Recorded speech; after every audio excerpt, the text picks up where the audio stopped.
Pendant longtemps, j'ai attendu le bon moment. Je me suis dit, ouais, quand j'aurai passé ma 4e dan en arts martiaux, boum, c'est là que je vais perdre le poids, que je vais améliorer ma santé, que je vais transformer ma vie.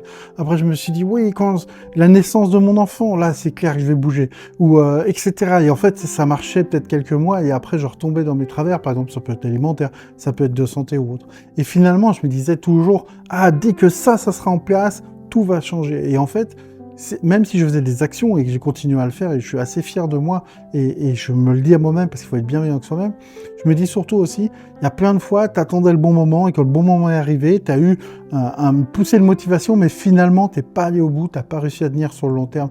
Donc n'attends pas forcément le bon moment, n'attends pas forcément le moment symbolique, crée des actions qui vont faire que ta vie va changer et les changements dans ta vie vont être symboliques et ça fera le bon moment. Tes actions vont créer le bon moment, n'attends pas que le bon moment arrive, passe à l'action. Et tes actions, si elles sont dans ton épanouissement personnel, tu vas voir, ça va créer le reste. Merci de m'avoir écouté, merci de m'écouter tous les jours, merci à toi qui es derrière ton écran.